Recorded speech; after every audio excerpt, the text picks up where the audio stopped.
Bueno, el otro día terminamos acá.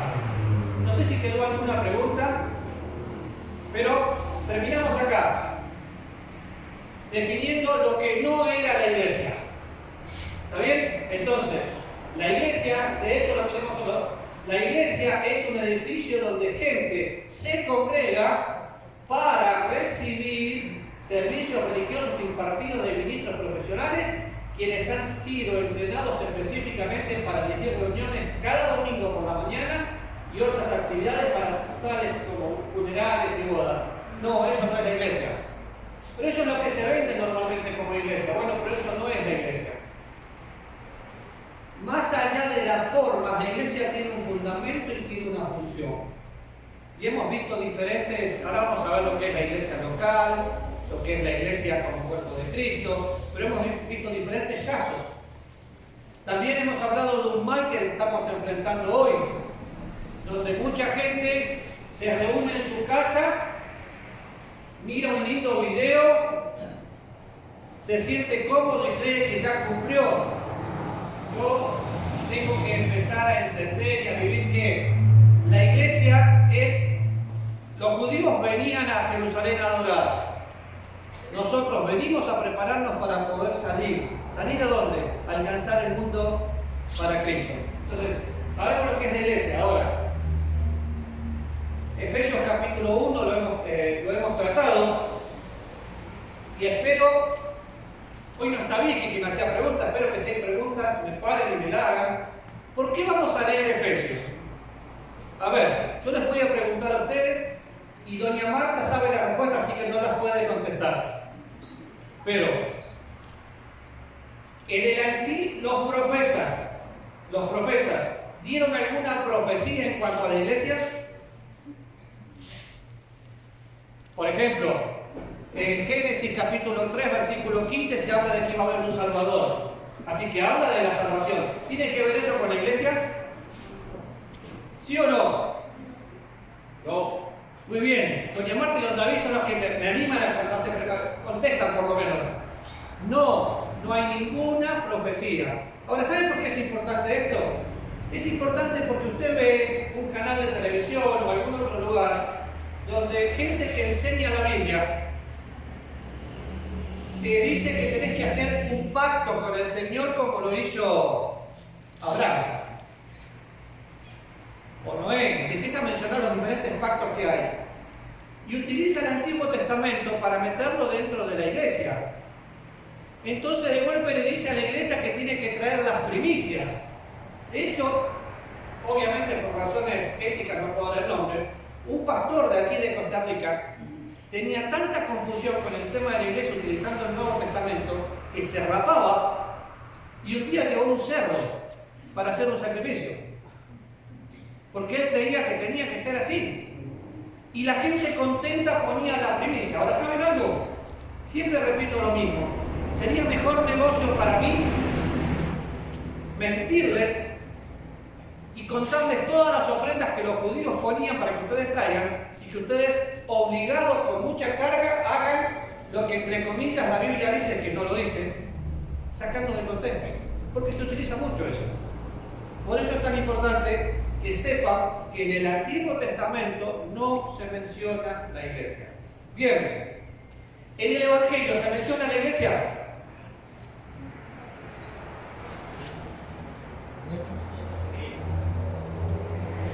Doña Marta quiere contestar, pero no. En el Evangelio se menciona la iglesia.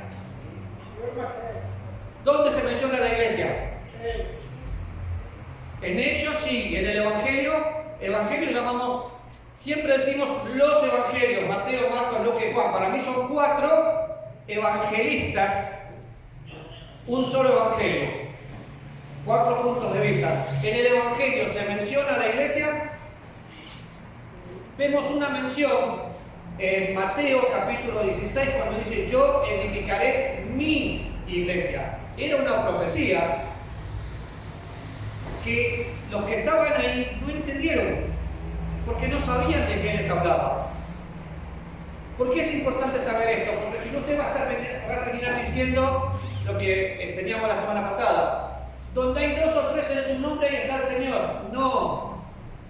No saque versículos fuera de contexto. El Señor no está donde hay dos o tres. Si soy salvo, está en mí. Y si no, no está conmigo. Es así de simple. Entonces, cada libro fue escrito para un público especial. Mateo fue escrito para un público judío presentando al Mesías. Y así sucesivamente. Vemos una mención de lo que va a ser el rapto de la iglesia en Juan 14, pero tampoco lo entendieron. Cuando vamos al libro de los Hechos, y esto lo expliqué el domingo, cuando vamos al libro de los Hechos, y lo expliqué por los últimos 8 años, vemos la iglesia en general, ¿en qué parte se establece la iglesia a los ojos de Dios? ¿En qué capítulo de la Biblia se establece la iglesia a los ojos de Dios? Y si no está de acuerdo conmigo porque piensa diferente, dígalo y lo discutimos, vamos. Bien, la iglesia se establece en Apocalipsis capítulo 25. ¿Quién está de acuerdo? No. Ah, bueno, por lo menos alguien está de acuerdo. No, mentira, no existe capítulo 25 de Apocalipsis.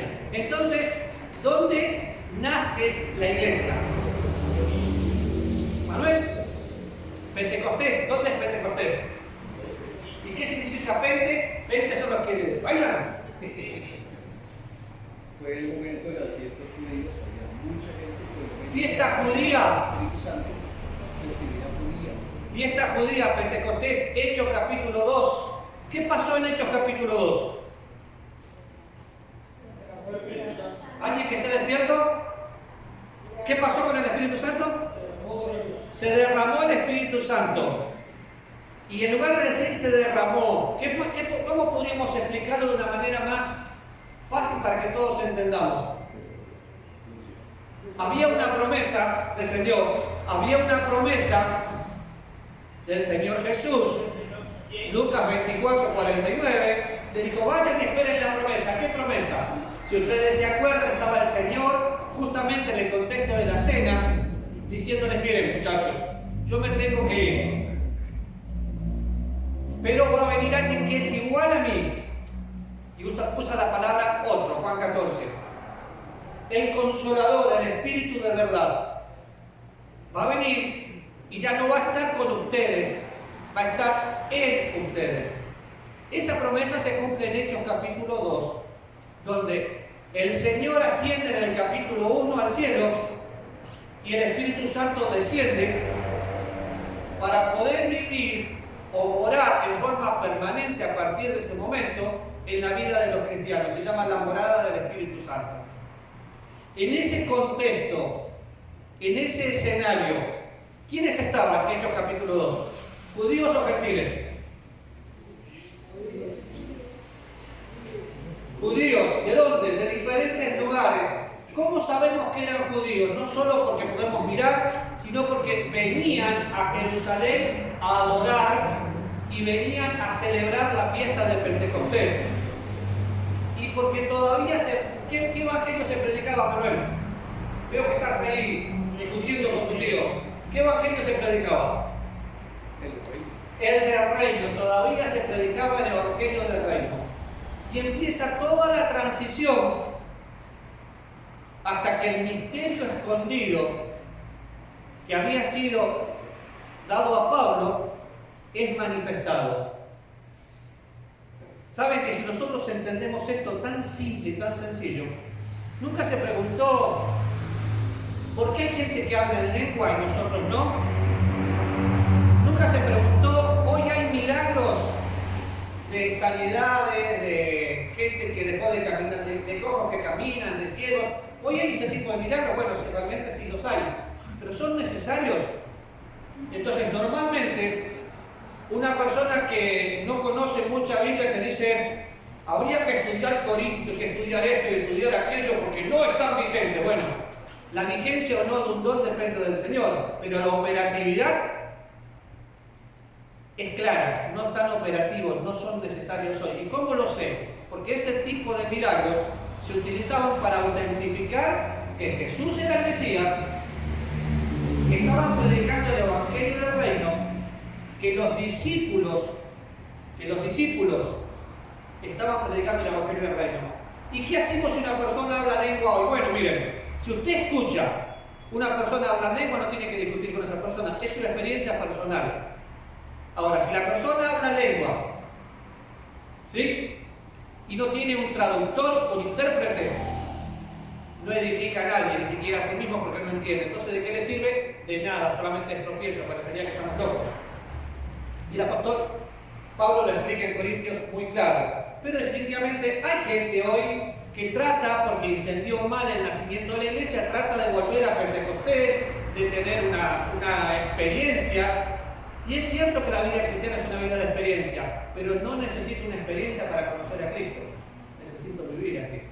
Entonces, ya sabemos lo que es la iglesia, y cuando pensamos el cuerpo de Cristo formado por todos los creyentes, expresión de la vida en la colectividad de creyentes. Y hemos leído este pasaje el otro día. Entonces, si sabemos que el Señor ascendió y el Espíritu desciende, podemos pensarlo de esta manera. Hay una cabeza celestial y un cuerpo terrenal. Nosotros somos el cuerpo de Cristo. Y esa es la parte linda. Yo necesito de David, David necesita de Juan, Juan necesita de Marta, Marta necesita de Diamantina. ¿Por qué? Porque somos un cuerpo, uno solo. El cuerpo de Cristo. Cuando pensamos en el cuerpo de Cristo, a veces no tenemos la dimensión de lo que sucedió. Porque fuimos comprados por un precio. Ahora, vaya a Efesios capítulo 1.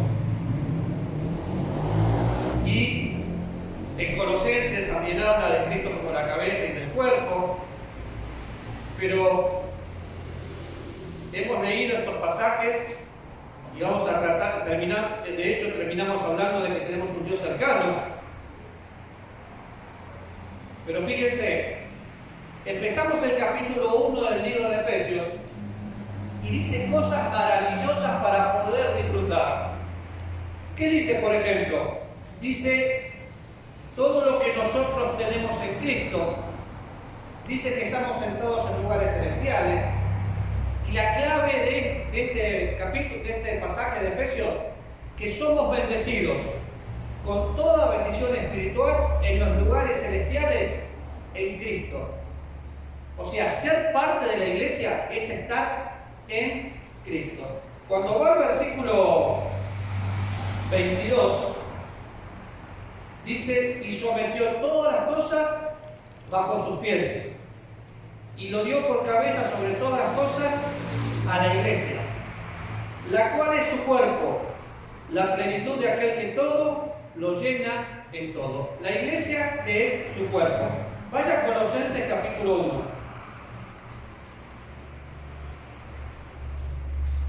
La misma idea expresada por el apóstol Pablo en Colosenses, versículo, vamos a leer del 15 en adelante. Y él, hablando de Cristo, es la imagen del Dios invisible, el primogénito de toda creación, porque en él, ¿en quién? En Cristo fueron creadas todas las cosas, las que hay en los cielos, las que hay en la tierra, visibles e invisibles, sean principados, sean dominios, sean potestades. Todo fue creado por medio de él y para él.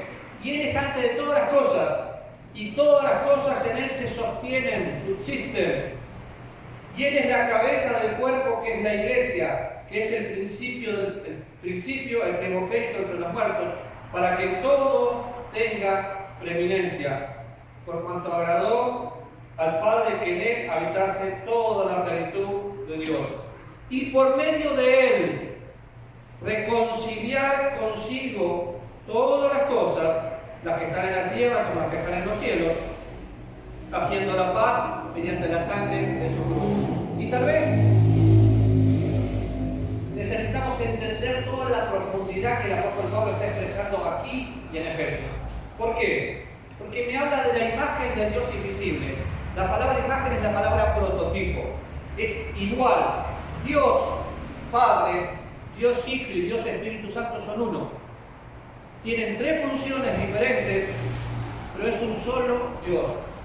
Por una cuestión humana nosotros decimos Dios el Padre, Dios el Hijo y Dios el Espíritu Santo, y parece que estuvimos dando una jerarquía, pero es lo mismo decir Espíritu, Padre, Hijo, que decir Padre, Espíritu, Hijo. No hay un orden, ¿por qué? Porque es Dios. Y acá lo está aclarando, es la imagen del Dios invisible. ¿Y por qué habla de la imagen del Dios invisible? Porque a Dios Padre nadie lo vio jamás, pero a su Hijo sí. Lo pudimos ver, vimos su gloria, gloria como el unigénito del Padre, lo vimos caminar y se presentó después de su resurrección con pruebas indubitables. La tumba vacía, mostró sus manos, claro que lo vimos. Ahora, si usted mira, dice que Él es ante todas las cosas. ¿Por qué? Porque en el Génesis capítulo 1, para poder entenderlo, en la creación, cuando nada existía, Jesús estaba ahí. Él es Dios. Y por eso puede ser la cabeza del cuerpo, que es la iglesia. Cuando habla del cuerpo, vaya conmigo a Romanos, capítulo 12. Después lo vamos a volver a buscar. Pero fíjense nada más para tener una idea de lo que es el cuerpo. Versículo 4. Porque de la manera que en un cuerpo tenemos muchos miembros, pero no todos los miembros tienen la misma función, así nosotros, siendo muchos, somos un cuerpo. ¿En quién? En Cristo, y todos los miembros unos de otros. De manera que teniendo diferentes dones, y empieza a hablar de los dones, pero somos un cuerpo, la iglesia. Y qué importante sería que nosotros podamos entender esto y entender que el que no está en Cristo está condenado. Ahora, fíjense, me equivoqué. Cuando pensamos en la iglesia, recién leímos en Efesios, en ese momento había judíos y gentiles. Cuando un judío recibía al Señor, pasaba a ser parte del cuerpo que es la iglesia. Hoy por hoy, ¿qué hay? Hijos de Dios y el resto que son.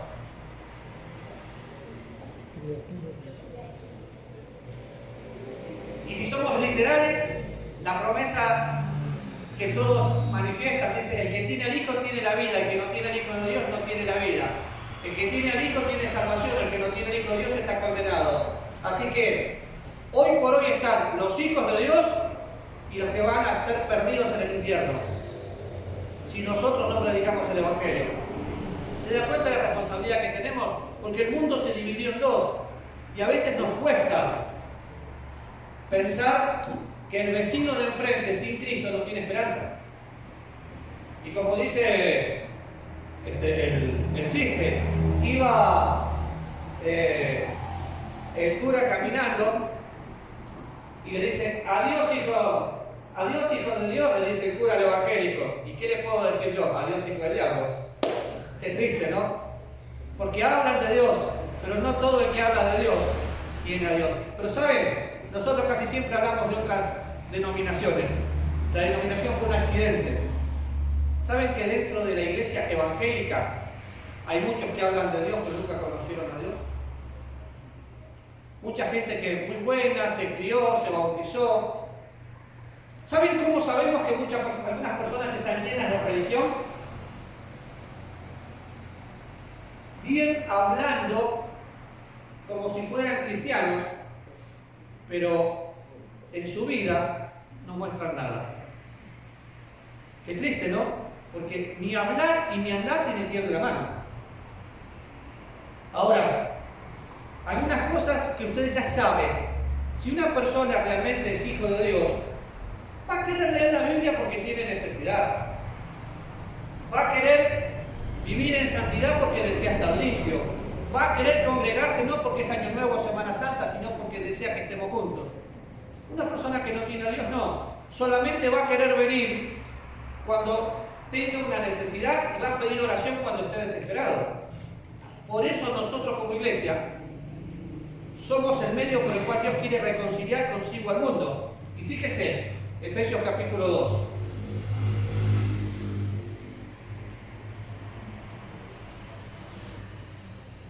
Pensando en la situación que estamos viviendo.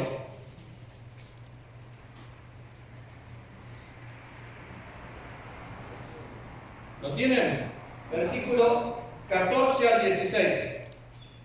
Dice Pablo, porque Él es nuestra ¿qué? Que de ambos pueblos, ¿cuántos hizo? En el mundo, en este momento, no hay paz. Si mira, hay guerra en diferentes lugares, no solo con Rusia y Ucrania. No hay paz. Pero para los cristianos, Él es mi paz. Y los hijos de Dios podemos disfrutar la paz de Dios que sobrepasa todo entendimiento. Porque Él es mi paz, que de ambos pueblos hizo uno y derribó la pared intermedia, aboliendo en su carne las enemistades. La ley de los mandamientos se expresó en ordenanzas para crear en sí mismo de los dos un solo y nuevo hombre, haciendo la paz. Otra vez la palabra paz. Ya no hay judíos ni gentiles. Y como sabemos, en el cielo no va a haber argentinos, nicaragüenses o colombianos. Somos ciudadanos del cielo. De hecho, esto es un llamado de atención para aquellos que son racistas y que discriminan a tal o cual nacionalidad. Somos hijos de Dios. Esa es mi ciudadanía, porque de ambos pueblos hizo uno. Ahora, si yo ya soy de ese pueblo, un pueblo, yo soy la iglesia. ¡Wow! ¿Yo soy la iglesia? Sí, yo soy la iglesia. ¿Y qué abolió? Las enemistades. Es imposible que un cuerpo se lleve bien si el hígado funciona diferente al corazón y no se quieren hablar. ¿Alguna vez se le ocurre pensar lo triste que es que dentro de una iglesia donde unos a otros necesitamos, alguien diga, no, tal persona a mí no me cae bien? Yo a este no lo puedo ver. Ese fue comprado por la sangre del Cordero. ¿Sabe que si entendiéramos lo que dice la Biblia, no habría enemistades, no habría pleitos, no habría divorcio, no habría nada? ¿Por qué? Porque nos amaríamos tal cual como la Biblia dice. Yo tengo la convicción de que o sos amigo o nunca fuiste. Un amigo, como Jesús, que es nuestro amigo, da la vida por el otro, y con un amigo yo puedo pensar en voz alta. Cuando entiendo la amistad basada en el amor, entiendo que al ser el cuerpo de Cristo, cada uno de nosotros nos necesitamos. Entonces no hay pleito. Pero fíjense, de los dos hace un nuevo hombre. Hombre o mujer. Hoy hay que aclararlo porque la sociedad te condena, ¿no? Pero es neutro. Ahora, cuando pensamos en un nuevo hombre, la Biblia dice que de modo que si alguno está en Cristo, nueva criatura, nueva creación es. Las cosas viejas pasaron y todas son hechas nuevas. Usted es nueva creación. Usted es nueva creación. Yo soy nueva creación. ¿Por qué? Porque Dios nos hizo nuevos. Y aunque por fuera nos vemos viejos, por dentro somos nuevos porque nuestro interior se va renovando día a día. Y es lo que tenemos que pensar. Yo necesito orar por Él y necesito que oren por mí y necesito que me estimulen. ¿Para qué nos congregamos? Nos congregamos para estimularnos al amor y a las buenas obras. Ahora, fíjense, interesante. Algunas características de este pueblo que es la iglesia. ¿Quién me lee la primera vez? Condición celestial. Celestial. Es un pueblo celestial. Pongamos la mira en las cosas de arriba donde está Cristo sentado a la diestra de Dios. Nosotros estamos acá, pero no somos de acá. Si pudiéramos entender eso, nos quejaríamos menos. Es que no tengo esto, no tengo aquello. ¿Tenés a Cristo? Estás completo en Él. Somos un pueblo de condición celestial, porque un día Dios nos tomó y nos colocó en lugares celestiales juntamente con Cristo. ¿Qué más dice la segunda? Propiedad divina. ¿Por qué dice propiedad divina? Porque al comprarme me hizo participante de la naturaleza divina y le pertenezco. Esto es mío, no. Todo lo que tengo es de Él. No hay absolutamente nada que yo pueda tener que no sea de Cristo. La iglesia es un pueblo celestial que le pertenece al Señor. La tercera, ¿qué dice? Fuerte, fuerte, fuerte.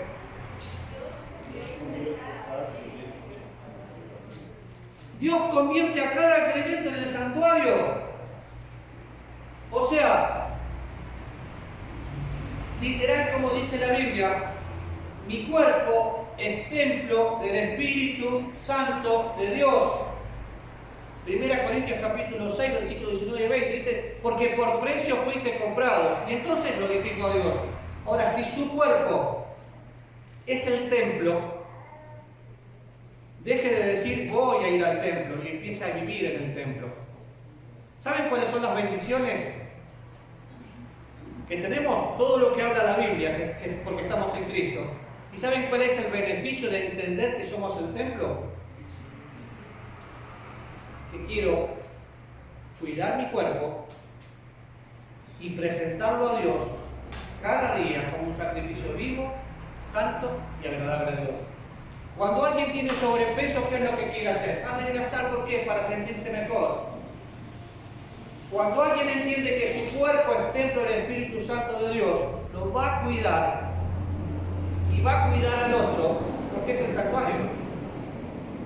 Imagínense, pónganse en la vida de los religiosos, cómo cuidan sus templos. Y saben que durante muchos años, miren, si miramos un poco de historia, cuando la iglesia comienza en casas de familia. ¿Sí o no? Sí. Vamos viendo todo el comienzo de la iglesia hasta que en un momento la iglesia se nacionalizó y en lugar de ser en casa de familias fue algo institucional y empezó a haber altares. Y todo el mundo se decía cristiano. Pero después vino la reforma y cambiaron el altar por el púlpito. Y mucha gente adora el púlpito. Hoy el pastor no está en el púlpito no está en el altar. Eso no es un altar y eso simplemente es una plataforma. Hoy tenemos dos tipos de iglesias. Las que adoran el púlpito, porque es el lugar sagrado, y aquellos que entendemos que nosotros somos el santuario, donde nuestro Dios quiere manifestarse y que somos el cuerpo de Cristo. Pero mire un poco la historia y se va a dar cuenta la deformación que hubo de Constantinopla y todo lo que fue pasando hasta el día de hoy. En un momento hubo un accidente donde empezaron a haber diferentes denominaciones, que los bautistas, los pentecostales, los menonitas. La iglesia de Cristo no tiene denominación. Nosotros nos llamamos bautistas porque el misionero que fundó este lugar es bautista, pero la iglesia de Cristo no tiene denominación. La iglesia de Cristo tiene un solo nombre: hijos de Dios, comprados por la sangre del Cordero. Y es tan triste pensar, porque miren, si pensamos en Costa Rica, hay una gran cantidad y variedad de bautistas: bautistas misioneros, bautistas bíblicos, bíblicos bautistas, bautistas fundamentales independientes, y sigo, la lista sigue. Y así, y cada uno tiene una particularidad. La particularidad es que cree lo que su misionero dijo que había que hacer, porque convirtieron tradición en doctrina. Y hay mucha gente dañada diciendo, esto es así, ¿por qué? Porque siempre se hizo así, por eso yo trato ese tema en mi libro. Porque depende del país donde vaya, el misionero que fundó así va a ser la iglesia. Nunca una tradición se tiene que hacer doctrina. Imagínense que yo diga que no se puede usar más el púlpito, entonces siempre hay que hacerlo de acá. Lo hago acá porque estoy más cómodo, no quiero subir una grada.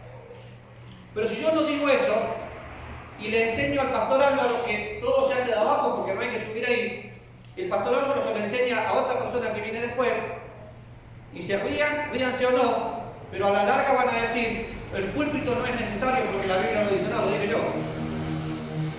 Porque toda tradición se convierte en doctrina.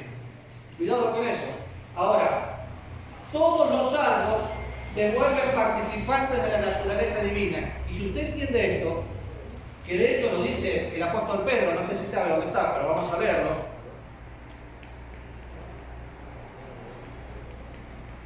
Ser parte de la naturaleza divina es participar de la divinidad con el Señor. Segunda Pedro, capítulo 1, versículo 4. Vamos a leer el 3 también. Como todas las cosas pertenecen a la vida y a la piedad nos han sido dadas por su divino poder, mediante el conocimiento de aquel que nos llamó por su gloria y excelencia, por medio de las cuales nos ha dado preciosas y grandísimas promesas, para que por ellas llegases a ser participantes de la naturaleza divina. Participantes de la naturaleza divina. Y puede leer todo el contexto y ver todo lo que sigue, y es hermoso. De hecho, cuando leemos todo esto, vemos quiénes somos. No, es que yo soy de tal denominación. No, yo soy participante de la naturaleza divina. Soy hijo de Dios, comprado por la sangre del Cordero. Y donde usted está, algo tiene que suceder. ¿Qué va a suceder? Su vida es diferente, compartiendo el Evangelio, va a haber gente salva.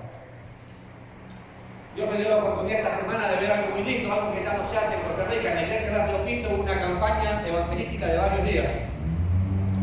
Y llegó la gente. No le tenía miedo a la pandemia, llegó y hubo gente que recibió a Jesús como Salvador. ¿Saben qué es eso? Un milagro. Un milagro.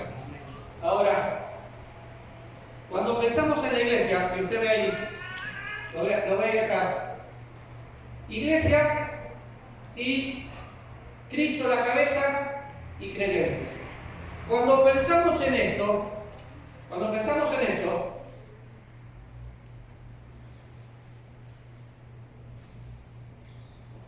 a veces nos olvidamos. ¿Hay diferentes gobiernos de iglesias? Sí. De acuerdo a la denominación, gobierno. Por ejemplo, nosotros tenemos un gobierno plural. ¿Por qué? Porque yo entiendo por la Biblia, cuando habla de pastores, ancianos o sobrevedores o obispos, y es la misma palabra en el original. Pero es un grupo que cumplen funciones diferentes. Por ejemplo, el pastor Álvaro se ocupa de la juventud. ¿Eso lo hace menos pastor que yo? No. Tiene una función diferente. Yo ya no estoy como para los jóvenes y él tiene toda su juventud y le está invirtiendo. Cuando estaba con nosotros Ronnie se ocupaba específicamente de los matrimonios, pero los tres teníamos lo mismo. ¿Y saben qué pasaba? Venía alguno y me decía: usted es el pastor principal. ¿Me hablas a mí? Sí. Ronnie, vamos, vení. Querían hablar de Ronnie, entonces yo llamaba a Ronnie. No hay diferencia. Quizás soy más cabezón que otros y más viejo, pero no el principal, porque el principal es Cristo. Pero la iglesia tiene un cuerpo pastoral. Pero es que en tal iglesia no se hace así. Está bien, no estamos para pelear. Usted va a encontrar gobiernos presbiterianos, gobiernos congregacionales, diferentes tipos de gobierno. Nosotros decidimos cuál queremos tener. Ahora, no solo eso, ¿por qué es? Porque nos asumimos cómo viene la Biblia, cómo entendemos la Biblia. Por eso hacemos la cena como la hacemos. Hay iglesias que hacen la cena una vez al mes, otros cada 3 meses, otros una vez al año, otros cada domingo. ¿Y quién se está equivocando? Es una doctrina que se interpreta. Lo importante es entender que somos cuerpo. Y otra vez, vamos a leer 1 Corintios 12.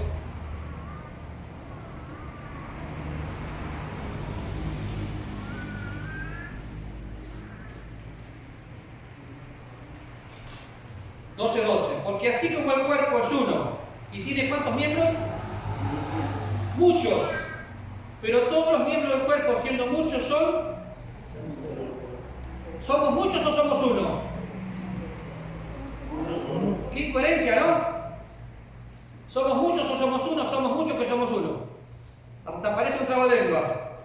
Porque por un solo espíritu fuimos todos bautizados en un cuerpo, sean judíos o griegos, sean esclavos o libres, y a todos se nos dio a beber del mismo espíritu. Aquí, el versículo 13, ¿saben de qué está hablando? Del bautismo del Espíritu Santo. Eso que los pentecostales sacan para cualquier lado y lo tienen una y otra vez, quieren experimentar lo mismo. Esto sucede una vez y para siempre.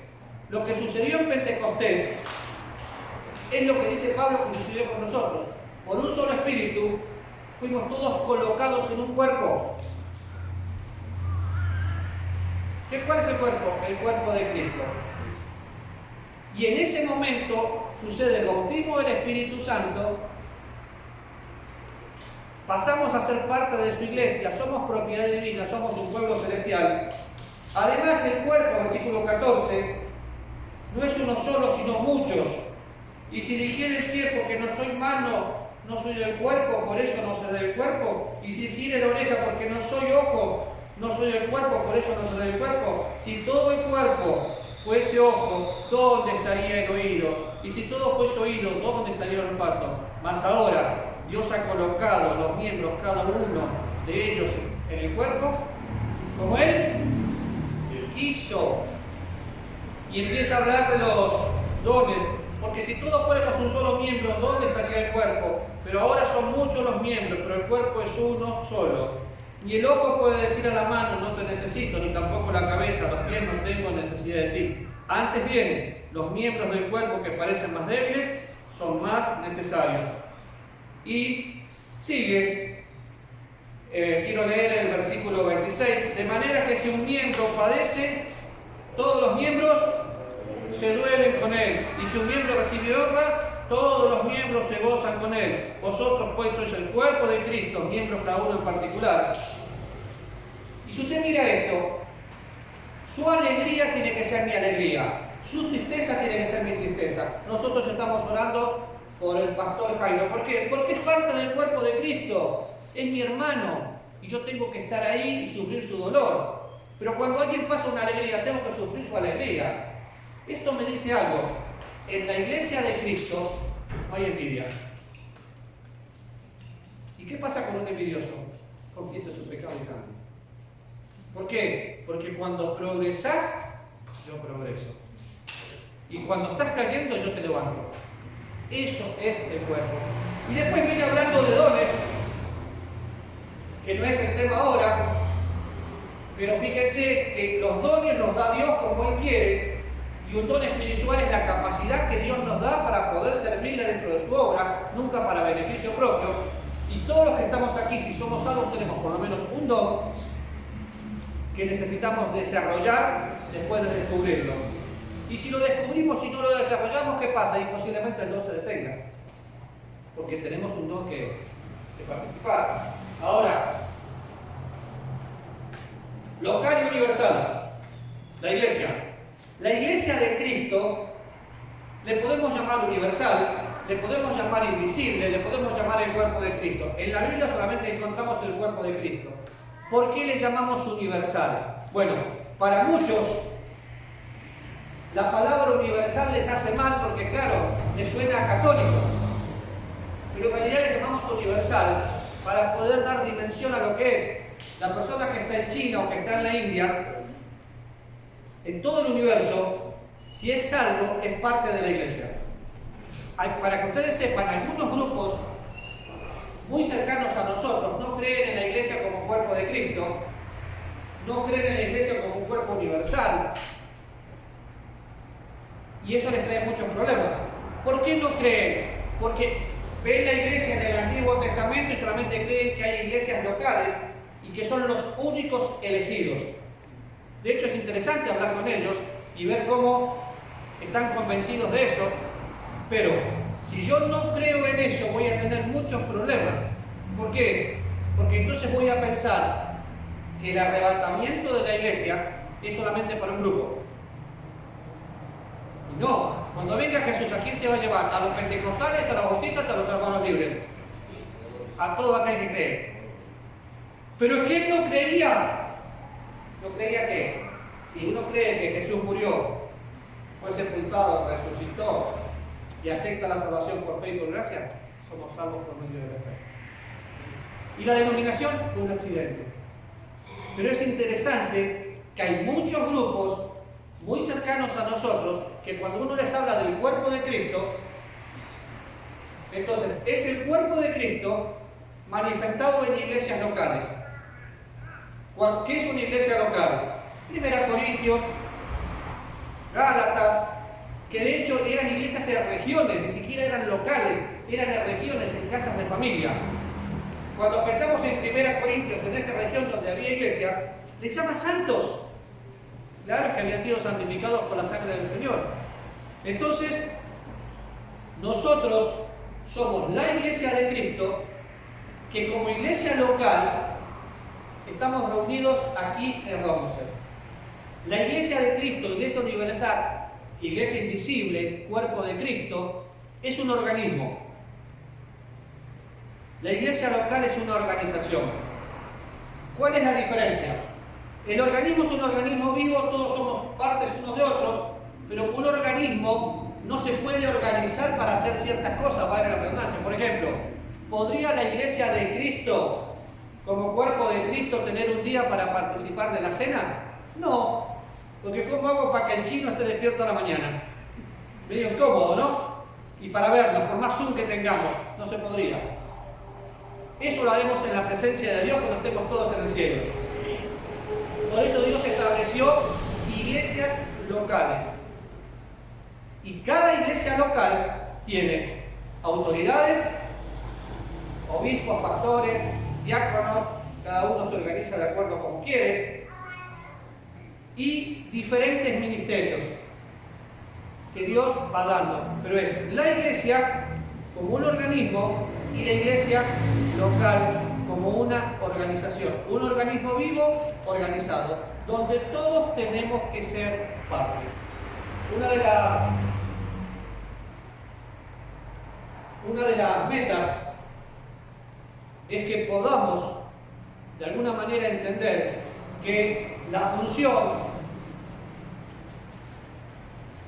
la forma y el fundamento son cosas que hay que cuidar. El fundamento no va a cambiar, es Cristo.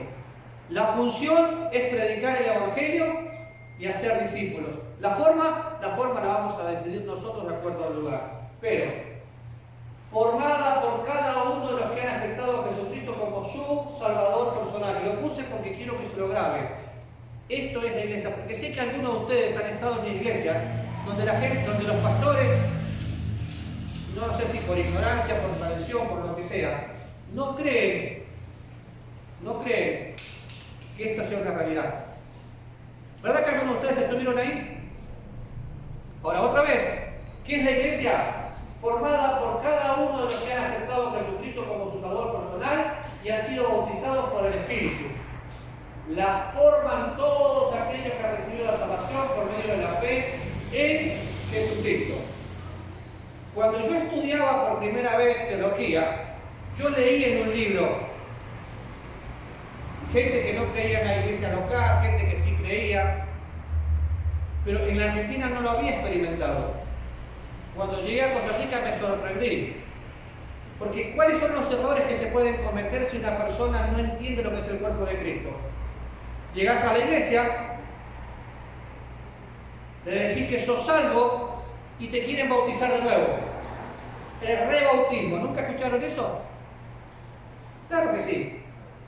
¿Y por qué pasa eso? Porque en ese lugar no se entiende el cuerpo de Cristo y no se entiende que todos somos salvos por medio de la fe. Entonces, tenés que bautizarte porque el bautismo tiene que ser válido. ¿Y qué es un bautismo válido? ¿Qué es un bautismo válido? Sí, Enid, hable fuerte. Como cuando le grita a su esposa, a ver. No le grita, bueno, grítale entonces. Yo creo que la diferencia de los bautismos es que quiere que se bautice todo. Es un mismo caso pero cuando no sucede eso, creo que es Sí, pero bueno, aparte de eso, ¿qué es un bautismo válido? Porque ellos no dicen eso, ellos hablan de una persona autorizada para bautizar. ¿Verdad, Giovanni? Hable. Como los miércoles. Muchas denominaciones determinan que el bautismo para ser legal tiene que estar bajo una autoridad dada o reconocida dentro del grupo de iglesias. Si no es así, los leyes no valen. Entonces, esa es la razón por la que muchas veces tienen que bautizar. Algunos de ustedes han sido víctimas de eso. Entonces, imagínense que aquí bautizó el pastor Álvaro, la primera vez bautizó el pastor Marcos. Yo por razones de salud no lo puedo hacer, pero para ese tipo de iglesias el único que puede bautizar es un pastor ordenado. Si el pastor no está ordenado, no puede bautizar. Díganme en la Biblia dónde habla de un pastor ordenado. No No habla la Biblia de un pastor ordenado. Eso es una costumbre católica que no solo viene de los católicos, viene de los judíos, y los judíos lo sacaron de otro lado. Cuando la Biblia me habla de ordenación, la Biblia no me habla de ordenación, me habla de la encomendación a la gracia de Dios, Hechos capítulo 13. La tradición me habla de ordenación. Yo creo que les conté, pero yo estaba recién llegado a Costa Rica enseñándole a un grupo de pastores, y en lugar de hacerme una pregunta bíblica, alguna pregunta, ¿usted es un pastor ordenado? Si yo decía sí, mentía. Si decía no, me echaban de ahí arriba. Y dije, no, bastante desordenado, pero mi esposa me ayuda. Ja, ja, ja, ja. Cuando bajo, me dice uno, pastor, ¿usted está ordenado? No, le dije, yo no creo en eso. ¿Cómo que no creo en eso? Y le mostrámelo con la Biblia. Y le mostré lo que era la encomendación en la gracia de Dios. Pero lamentablemente se han metido tradiciones que se han hecho doctrinas. ¿Y qué pasó? Lastimaron gente. Y para colmo hay gente que te lo defiende y discute y se enoja. Si te vas a discutir y enojar, vas a perder la paz. Pastor, ¿y qué es un pastor ordenado? ¿En qué sentido? ¿Qué es un pastor ordenado? Un pastor ordenado es un hombre y su esposa, bueno, no el hombre, porque a la mujer no la tienen en cuenta, encima, y le hacen muchas preguntas bien difíciles, y después que le hacen preguntas difíciles, lo ponen ahí, un grupo de otros pastores, oran por él y lo autorizan a funcionar. Como hacen en la Iglesia Católica, como hacen varios así. Está bien como un rito, pero no podemos decir que es algo bíblico. Es una buena costumbre, nada más. Pero lamentablemente eso divide. ¿Por qué?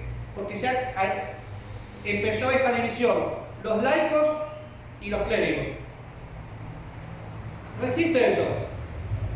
En el siglo I fue que se dividió laicos de clérigos. Esto es el público y el pastor. Todos nosotros somos hijos de Dios, limpios por la sangre del Cordero, que tenemos una función diferente.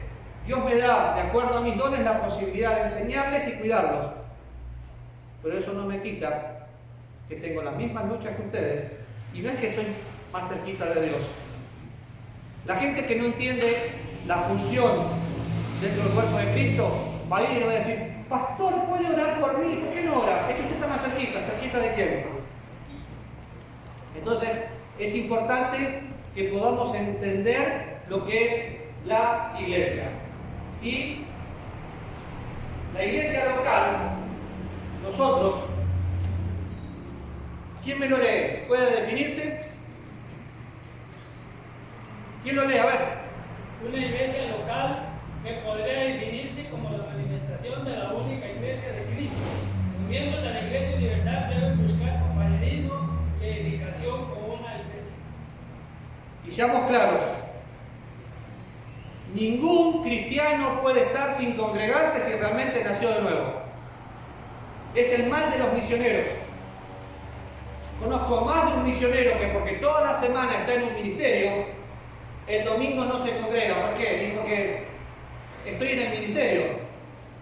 Nadie puede pertenecer a un ministerio si no tiene una iglesia local. Nosotros, en Capacitando a los Santos, cada uno de los miembros que sirve con nosotros, algunos son pastores, otros no, pero todos tienen que ser parte de una iglesia. ¿Por qué? Porque necesito congregarme en una iglesia local para tener pertenencia y participación. Nos necesitamos el congrego para eso. Ahí está el versículo de Gálatas que me habla lo que es la iglesia. Y yo quería tomar este tiempo que les quede muy claro que la iglesia no es una denominación específica. ¿Pero cómo? ¿No somos bautistas? Sí, porque vamos a ahorrar a don Donaldo, que llegó al país, estableció este lugar. Los que donaron este lugar fueron hermanos bautistas, entonces nosotros tenemos ese nombre. Pero no es lo que defendemos es a Cristo. Y nuestra prioridad es Cristo. Y si una persona es pentecostal o es hermano libre o es menonita, mientras sea limpio por la sangre del Cordero, sigue siendo mi hermano. Las denominaciones son divisiones que fueron accidentes y nunca fueron la voluntad de Dios. Y la iglesia no es un edificio. Estamos en un edificio hermoso que fue ofrendado por personas, pero la iglesia es un edificio vivo que va creciendo hasta que todos nosotros lleguemos a ser semejantes a Él. Y la iglesia no se basa de programas, se basa en personas. Por eso volví a repetir el otro día, está bien si ustedes quieren, si ustedes vienen de un lugar donde este mes es mes de misiones, este mes es el mes de las mariposas, este mes es el mes de lo que quieran. Está bien. Nosotros también hacemos programas, pero el programa no domina una iglesia. Por eso es tan importante que usted discipule, que usted evangelice, porque somos un cuerpo. Y la única manera que nuestra iglesia va a crecer es cuando usted entiende que usted necesita tomar una persona, llevarla a los pies del Salvador y enseñarle que guarde todas las cosas. Como he dicho más de una vez, todos nosotros tenemos un Pablo, alguien que nos guió a Cristo.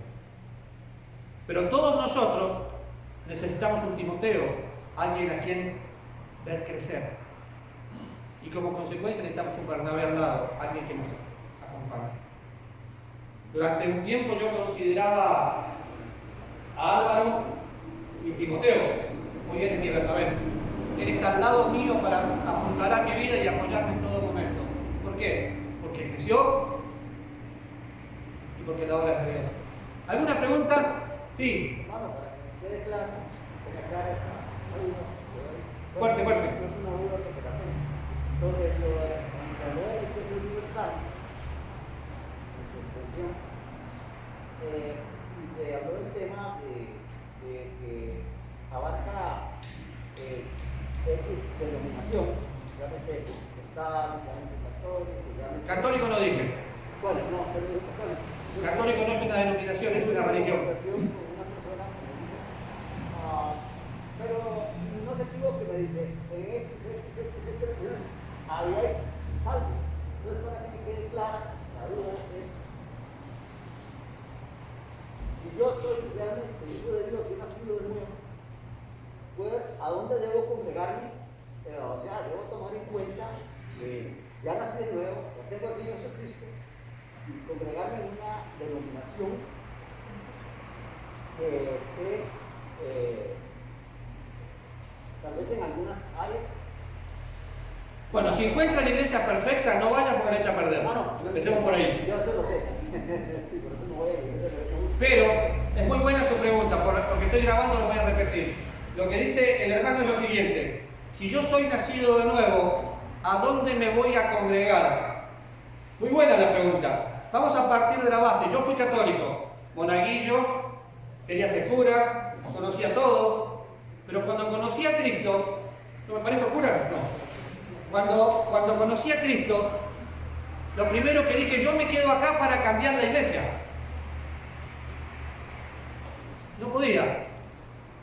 Entonces empecé a orar y Dios, el Espíritu Santo es el que nos guía, y Dios me guió a un lugar donde enseñan la Biblia, que tenían algunas costumbres que por ahí hoy las pienso y digo, bueno, no eran tan así, pero lo importante es, cuando pensamos en la Biblia, trazar bien la palabra de verdad. Por ejemplo, sabemos que un testigo de Jehová no cree en Cristo, está descartado. Un adventista, ¿qué hago con un adventista? La adventista, cuando ustedes escuchan Radio Ligra, piensa igual que nosotros prácticamente, ¿sí o no? Hasta usan nuestros cantos. De hecho, en BBN usábamos mucha música de los adventistas. Uy, Alex. ¿Por qué? Porque cantan bien. Pero el adventista le agrega leña a la gracia. Entonces, ya no funciona. Y entonces, el bíblico bautista piensa esto, el bautista misionero piensa esto, el bautista fundamental piensa esto. Son formas, por ejemplo. ¿Qué formas? La vestimenta de la mujer. Casi siempre hay lugares donde la mujer tiene que vestirse de tal o cual manera, o no puede pintarse, o el ejercicio de algunos dones. Entonces, ¿dónde voy? En primer lugar, tengo que orar para disfrutar la paz de Dios, que Él es mi guía. Y voy a ir a un lugar donde la palabra de Dios sea enseñada y yo no salga todos los domingos, ¡ay, me dio duro el pastor!, sino diciendo, miré la Biblia, me miré al espejo, aprendí y seguramente tengo cosas que cambiar, porque fue la palabra de Dios viva y eficaz la que me transformó. Entonces, ¿a qué iglesia voy? Cuando yo tengo que pensar dónde congregarme, lo primero que pido es lo que tienen por escrito y lo leo. Tengo la costumbre de leer todo y si no estoy de acuerdo pregunto. Y después que pregunto, veo. Y normalmente no voy a estar de acuerdo con todos, pero yo me he congregado sin ningún inconveniente cuando no quería ser un pastor en una iglesia, por ejemplo, donde la cena del Señor era una vez al año, en Semana Santa, y para los miembros de la iglesia. ¿Eso está bien o está mal? Una vez al año, en Semana Santa y para los miembros de la iglesia. Está bien. No está bien y no está mal. No está bien porque yo podría pelear y mostrarle que es cada primer día de la semana. Pero es que Dios no me llamó a dividirme. Ese pastor ama al Señor y hace eso porque en su iglesia en Estados Unidos empezó a hacer eso y él tiene esa costumbre. Es una tradición que se transforma en doctrina. ¿Me voy a pelear? No. Dios no me llamó a dividir una iglesia. Me llamó a que nos amemos. La salvación la predica igual que yo. Entonces, lo único que no está en juego para mi hermano es la salvación. Todo lo demás es negociable. Yo puedo ceder ese derecho. Sí. Gracias a los que nos vieron.